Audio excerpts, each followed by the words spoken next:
Alors, on demande à Bill Ranford de continuer à travailler de la même façon. Mike Richter, soit celui qui a choisi le joueur du match l'autre soir, a connu un match extraordinaire. Mike Richter qui, encore ce soir, André, se doit de jouer un très bon match, mais pas aussi bon comme Bill Ranford peut l'être derrière le filet. Alors, on va essayer au tout début, un gars comme Mike Richter, immédiatement lancer le disque derrière le filet. Si on disait aux gens qu'il n'y avait pas beaucoup d'électricité dans l'air, une demi-heure avant le match, ben là, on a ouvert la génératrice à plein régime. Gary Suter au départ, attendu par Fleury. La remise à Chelios qui pousse la rondelle en zone adverse. Messier a devancé Randy Wood. Voilà ensuite Brandon Shanahan qui travaille dans sa zone. Simple dégagement jusqu'au centre chez Chelios qui reprend. La passe est interceptée par McInnes. Rejetée en zone adverse. Oui, Shanahan. Et ensuite Messier avec une passe qui n'atteint pas de receveur. Randy Wood est en contre-attaque. Tir de loin, c'est amorti par le bâton de Paul Coffey. Ensuite, le dégagement est annulé par Chelios, mais le tir a été bloqué à la défense. Voilà la rondelle libre, saisie par Mark Messier. Là, Jeremy Roenick reprend. Randy Wood qui vient frapper à la porte des buts. Et une passe interceptée par Fleury, un beau jeu. Il s'est fait enlever la rondelle par Joe Mullen. Et Mullen lui a perdu le disque à McInnes. La passe de McInnes est interceptée par Chelios. Et aussitôt, la rondelle revient en zone canadienne. Randy Wood perd le disque. Ranford le remet à Al McInnes pendant qu'on vient de compléter des changements de part et d'autre. Lindros devant Weinrich, s'avance bien, une passe interceptée. C'est Jeremy Roenick maintenant. Il est pris en chasse par Tocchet et ensuite dure mise en échec de Lindros à l'endroit de Weinrich. Weinrich qui reprend au centre. Belle remise à Tony Granato et un tir repoussé par Ranford. Lindros vers Tocchet. Lindros à nouveau, 2 contre 1. Lindros vers Corson. Oh! Il a raté une chance en or. Et Tocchet ensuite, qui n'a pu profiter du retour en plein devant le but. Quel début de match, une atmosphère incroyable ici. On approche de la 2e minute, 0-0. Rondelle qui revient en zone américaine. Richter qui choisit d'intervenir devant Brent Sutter.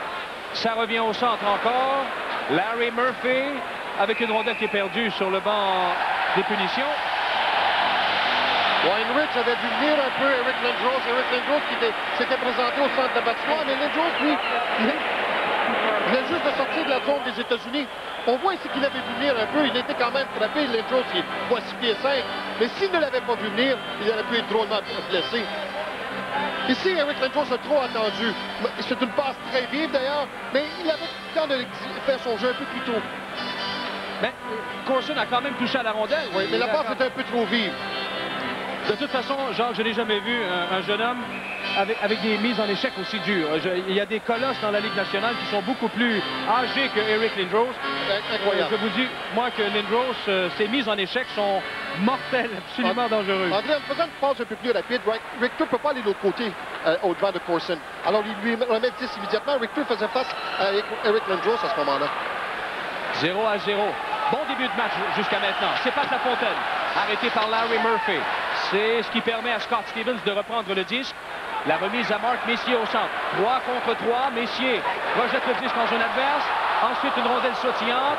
Dirk Graham qui est plaqué par Pat Lafontaine. La rondelle est saisie par Craig Bolannon. Il l'a perdu, il la reprend. Dirk Graham le met en échec, mais il y a eu un dégagement jusqu'au centre. Ensuite, c'est Brett Hull, hors l'aile. Une passe qui est ratée pour Adolchek. Bon jeu de Larry Murphy. Et Messier en zone adverse. Devant Chelios. Messier perd et c'est Chelios qui reprend du côté gauche. Voilà Chelios qui relance l'attaque des siens. Ça semble dangereux, ça. Brett Hull vers Adolchek. Oh, il a raté une belle chance. Et le disque abandonné par les Américains, saisi par McInnes à Coffey vers Messier. Il s'avance, s'est arrêté. Oh, belle remise. Howard Chuck, il lance et c'est Richter qui bloque. L'attaque se poursuit. McInnes, tir bloqué à la défense par Chelios. Ensuite, c'est Christian qui se pointe en zone adverse, mais son tir est bloqué par Ranford. Au centre, Steve Larmer renvoie le tout en zone américaine. Premier rendu, Corson. Il doit batailler devant le colosse Kevin Hatcher. Corson et Hatcher toujours. Larmer qui reprend. Un coup d'œil devant le but. Et McInnes qui a raté son lancer complètement. Corson à Bill Howard Chuck, mais intervention de Craig Janney des Bruins. Janney qui remet à Gary Suter. Les Américains qui se regroupent dans leur zone. Voilà ensuite La percée de Gianni en zone adverse. C'est Corson qui l'attend. Gianni devant. Belle interception de Al McInnes. C'est un match pour homme ici seulement ce soir. Merci. Il y a beaucoup d'intensité. Et là, Kevin Miller qui s'était frustré par un arrêt étourdissant de Bill Ranford. Miller a opté pour la puissance. Je pense que c'est un mauvais choix de lancer, André. Et voilà à nouveau Miller. La remise à Otto. Un autre tir repoussé par Bill Ranford. Et la rondelle s'en va chez les spectateurs. Ce match de Coupe Canada-Labatt vous revient après cette pause. 2 fois. On connaît la rapidité de son gant. Ouais. Je pense aussi qu'il croyait qu'il y avait hors-jeu. Moi aussi, je croyais, Jean, qu'il y avait hors-jeu. Il lance de la droite. Va-t'en sur le côté du bâton. Le gardien de but ne peut rien faire sur le côté du bâton. Ranford, qui est très rapide, lui, peut bouger avec une rapidité incroyable sa main. Alors lui, tout ce qu'il a à faire, c'est réflexe. Et de l'autre côté, du côté du bâton, il a fort bien réagi aussi devant le tir de Joël Otto. Le voici, Joël Otto, à la mise au jeu, à la gauche de Bill Ranford, 0-0. 15 minutes 47 à écouler en première période. C'est Otto devant Lindros. C'est les États-Unis qui ont le dernier changement ce soir. Mais on oppose Otto à Lindros. Ouais. Voilà Courtnall qui s'amène en zone adverse. Richter vient à sa rencontre.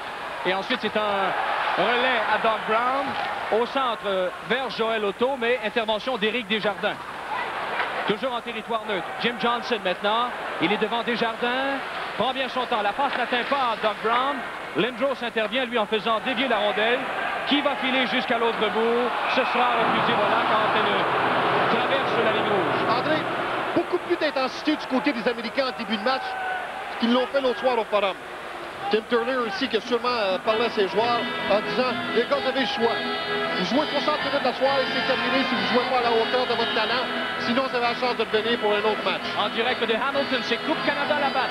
À télévision, remise en jeu à la droite de Bill Ranford. 0-0, 15 minutes et 14 secondes à écouler à la première période. La passe de Chelios interceptée par Fleury, là.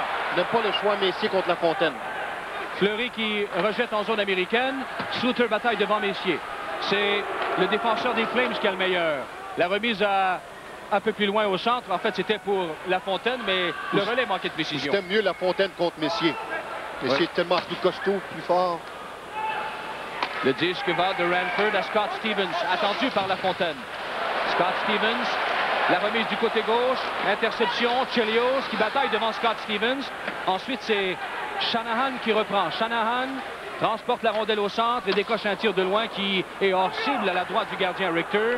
Les Américains rejettent la rondelle au centre. Elle appartient à Brent Sutter qui remet à Coffey, à Fleury au centre. Vers Sutter, mais intervention de Ronick. Beau jeu. Olczyk maintenant. Olczyk tire. Oh, un tir puissant encore, mais hors cible. De retour à la ligne bleue américaine, c'est Kevin Hatcher qui renvoie le tout en zone canadienne. La rondelle qui longe la rampe jusqu'à l'intervention de McInnes. Ensuite, Rick Tocchet, lui, reprend en territoire neutre. Brent Sutter n'avait pas vu que Coffey était en zone adverse. Voilà pourquoi il y a hors-jeu le Canada. Le choix de Brett Hall, excuse André, c'était de jouer avec Jeremy Ronick. Je pense qu'il est allé voir Tim Taylor parce qu'on voit ici Brett Hall qui joue avec Jeremy Ronick. Paul Coffey connaît une très bonne série. Paul Coffey, qui l'autre soir était tout simplement fantastique. Il se portait à l'attaque. Il était 4e attaquant.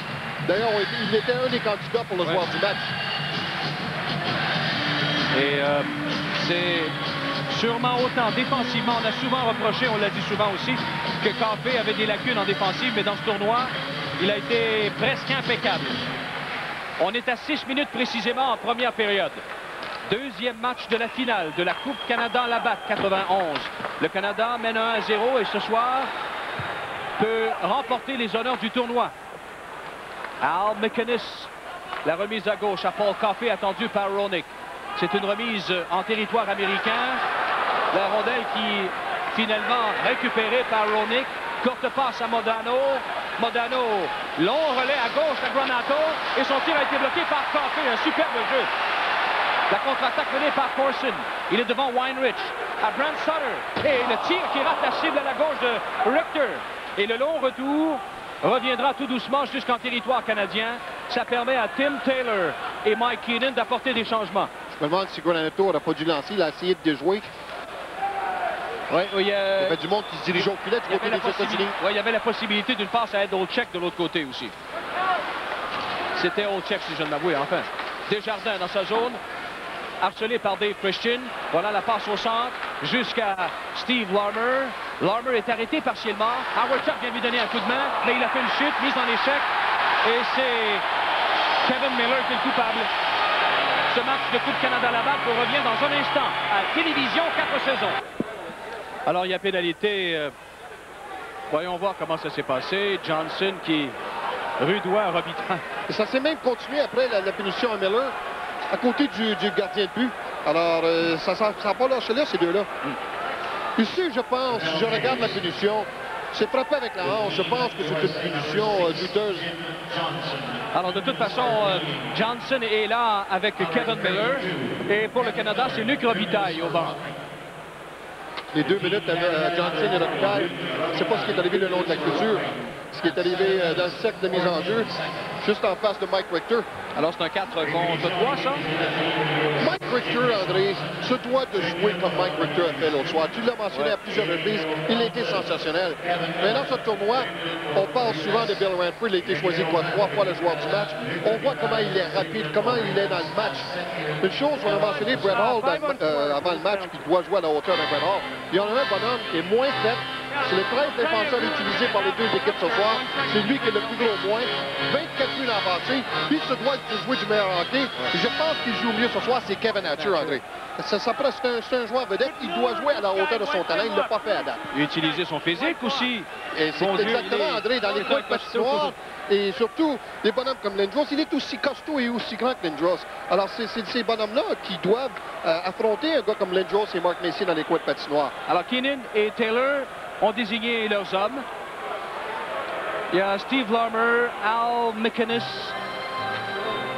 Ensuite, Eric Lindros est là également.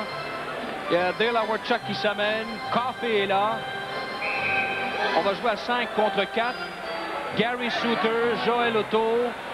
Il y a Chris Chelios qui sont là pour les Américains. On commence en zone américaine à la droite de Mike Richter. Et Joe Mullen est le 4e joueur américain. Un dégagement par la rampe réussi par les États-Unis. André, Radio Mutuelle se joint à nous encore ce soir. Oui, on salue les auditeurs de Radio Mutuelle qui ont été là depuis les tout débuts du tournoi. Et qui seront là aussi s'il y a un match, un 3e nécessaire, mercredi. À Hamilton. Oh, un dégagement annulé par Larmer. Le tir rate la cible. Là-dessus, Richter n'avait rien vu. Absolument rien vu, les gars. La vue a tué. Chelios, la courte passe à Larmer vers Coffey. À McInnes, le disque était sautillant. Joe Mullen en a profité et oblige le Canada à retourner à sa ligne bleue. Otto et Mullen, beaucoup d'expérience sur la patinoire pour tuer une punition. On est à 8 minutes exactement en première période. C'est 0-0. À la pénalité aux Américains, 1 minute 5. Larmer devant Chelios. C'est le joueur des Hawks qui a le meilleur. Gary Suter, lui, aucun problème à réussir ce dégagement jusqu'à l'autre bout. Chelios a voulu donner tout un coup de bâton à Steve Larmer. Il l'a regardé, il a reconnu le numéro 28. C'est sûrement dit, c'est un de mes coéquipiers, c'est un Chicago. Et Coffey qui s'amène en zone adverse veut remettre à Brandon Shanahan, c'est raté complètement. Doug Brown, un dégagement par la rampe, réussi, mais avec la complicité du vétéran Dave Christian. Une chose que les États-Unis font très bien ce soir, on surveille étroitement Al McInnes. On veut donner 10 à McInnes, il ne le reçoit pas, alors il n'est pas dangereux quand il ne décoche pas des lancers. Le Canada, dans ce tournoi, 8 buts en avantage numérique. En 34 tentatives, ils sont les premiers. C'est ça qu'Archer doit faire dans les coins de patinoire comme un bonhomme contre Messier, comme vient de le faire André. Weinrich, un autre dégagement. Jusqu'ici, les Américains ont été impeccables. 14 secondes à la pénalité à Jim Johnson. Là, c'est Théorène Fleury qui va s'essayer en zone adverse. Il se retrouve dans le coin, veut passer de l'autre côté à Brandon Shanahan, qui abandonne le disque. C'est saisi par Eric Weinrich et le dégagement lui appartient. Mais étant donné que la pénalité à Jim Johnson venait de se terminer, c'est un dégagement refusé aux États-Unis. André, on vient de parler d'Hatcher. Il doit être fort devant des hommes comme Lindros, comme Mark Messier. On voit ici dans le coin de la patinoire, il est costaud, ça, Hatcher. Il est fort parce qu'on connaît la force de Mark Messier. Et on voit ici, il est persistant. Et c'est qui s'écoule? S'écoule sur la patinoire, c'est Mark Messier. C'est ce genre de travail que Hatcher doit faire dans les coins de patinoire et surtout devant le filet. Je peux demander à Leach, à Weinrich et à Jim Johnson de faire ça. Ça prend Hatcher, ça prend Suter et Chelios. 10 minutes 44 à faire en première période. Voilà encore une fois.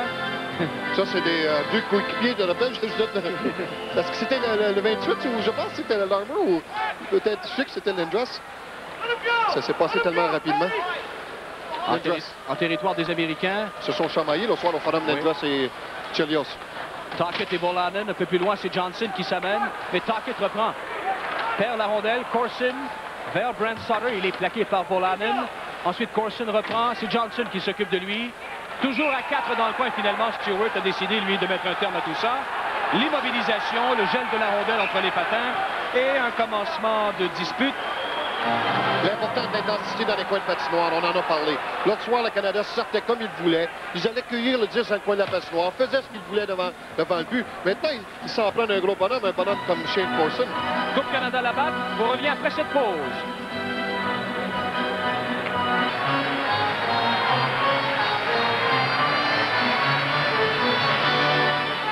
De retour à Hamilton, c'est toujours 0-0 entre le Canada et les États-Unis. 10 minutes, 13 secondes à faire en première période. Rondelle sautillante. Tocchet a vu son lancer et arrêté la défense par Chelios. Une contre-attaque menée par Gary Suter. Passe à Brett Hull. Le relais est coupé en zone adverse par Brent Sutter. Desjardins maintenant. Il ramène le disque au centre et une passe vers Tocchet. Loin en territoire américain, mais Suter était là qui veillait. Donc, cette attaque n'est pas allée bien loin.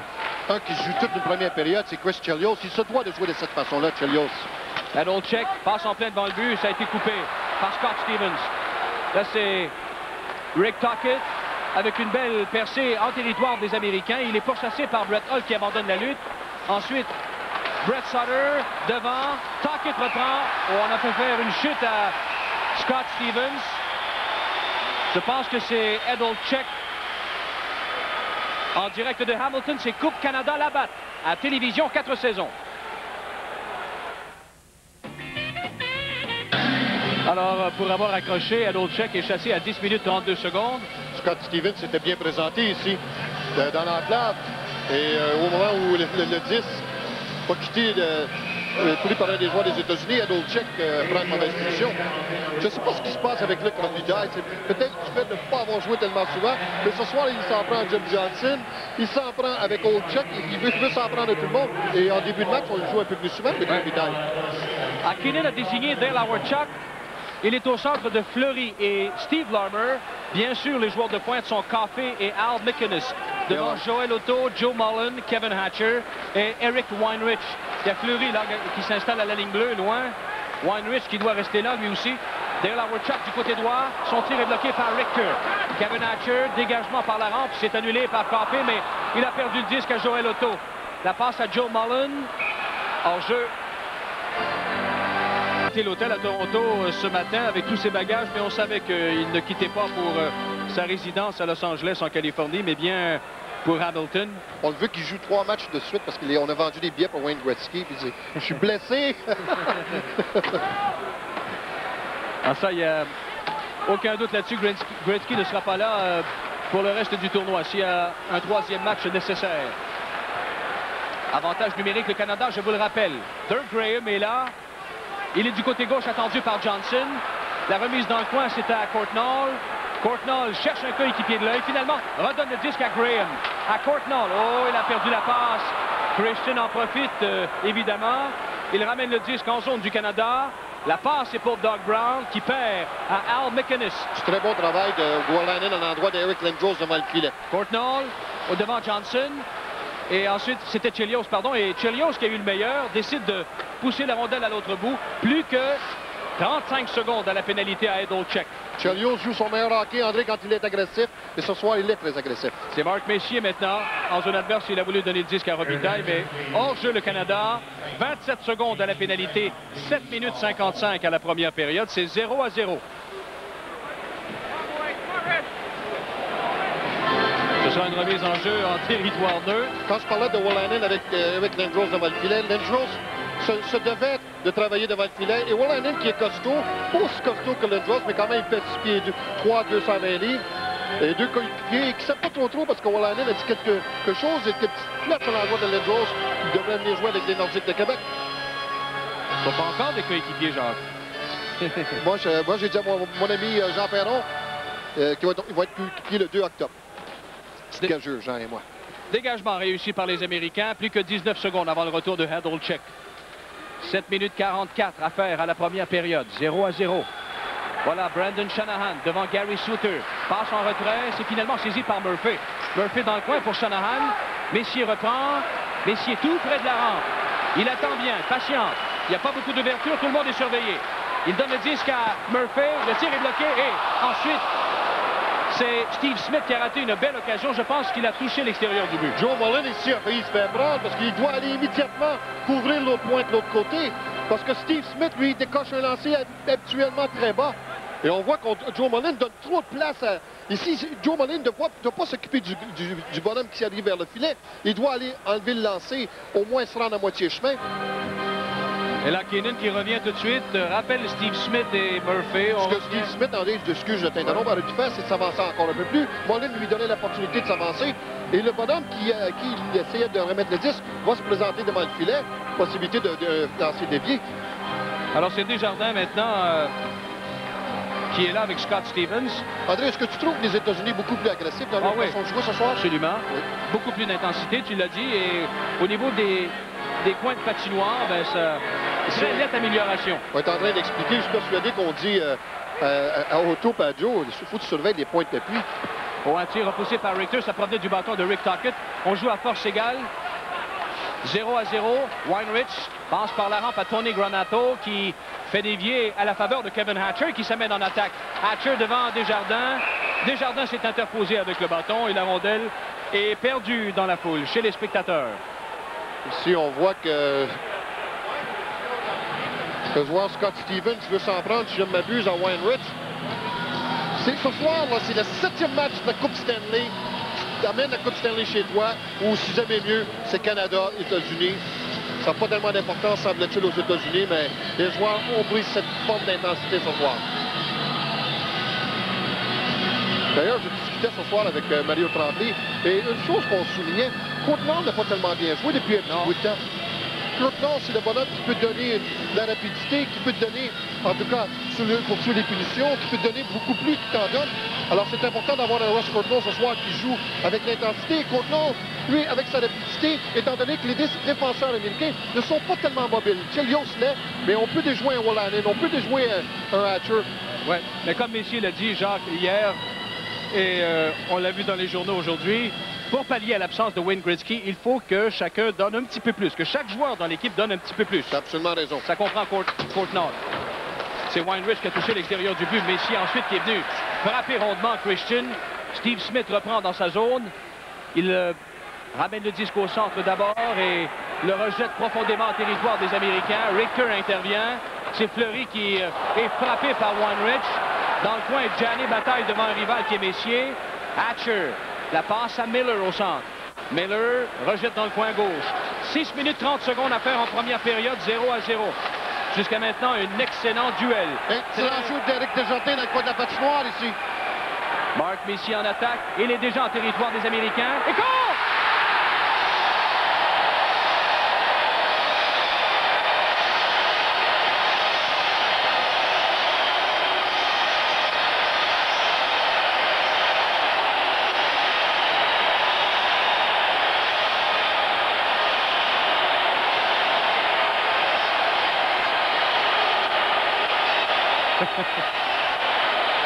André, tu remarqueras le jeu d'Éric Desjardins dans le coin de la patinoire.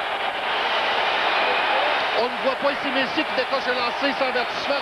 Mais c'est Éric Desjardins devant Miller qui fait tout le jeu. Il retient Miller et ensuite point possession du disque. Le remet à l'avant et l'équipe du Canada se porte à l'attaque. Mais quel jeu d'Éric Desjardins. Et Théo Fleury qui lui donne un petit baiser. Mais Théo Fleury a mangé toute une mise en échec. On voit ici Éric Desjardins. Il prend possession du disque. Le remet immédiatement à Théo Fleury et le disque s'en va en avant. Quand vous avez possession du disque, donnez-le en avant. Je me rappelle ce matin aussi les commentaires de Brandon Shanahan qui disait lors du premier match à Montréal, Marc Messier nous a parlé dans la chambre entre les périodes. Mais quand il arrivait sur la patinoire, il mettait en application ce qu'il avait dit dans la chambre. Un leader incroyable. D'ailleurs, Mike Keenan l'a souligné. Peut-être un des leaders dans tout le sport, un des meilleurs leaders qu'il ait connu. Là, tu voulais voir Desjardins? Regarde bien ici, il est plus costaud que Miller, mais il n'abandonne pas, mais sort Miller du jeu, prend possession du 10, le remet immédiatement à Théo Fleury. Smith, lui, en attendant, lui, il voit que Desjardins a possession du 10, retire légèrement pour ne pas avoir de punition le joueur d'équipe des États-Unis, et le jeu se fait. Et Fleury, aucune hésitation. Envoie-moi ce 10-là en avant. Alors le Canada a pris les devants 1-0 et a bien failli ajouter un autre but. Larmer était à l'embouchure du but. Il n'a pu toucher à la rondelle pour la faire dévier. Larmer encore, une deuxième fois. Là, il bataille et compte!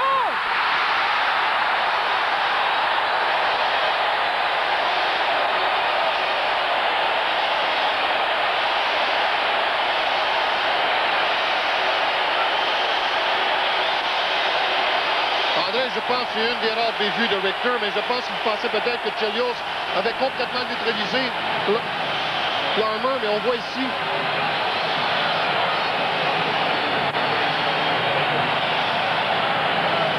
Suter a raté le jeu d'abord.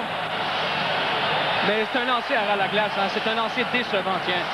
Mais il est très mal placé. Il a donné beaucoup ce côté à Larmer. Et je pense qu'il regardait le travail de Chelios vis-à-vis Larmer, son coéquipier. Mais le jeu ici se développe quand Suter essaie d'attraper comme dans le champ un ballon. Le manque et le jeu se continue dans la zone offensive. 2-0 le Canada. 5 minutes et 55 secondes à faire en première période. Larmer rejette le disque en zone adverse. Chelios, attendu par Dirk Graham. D'une seule main. La passe à Ed Olczyk des Jets de Winnipeg.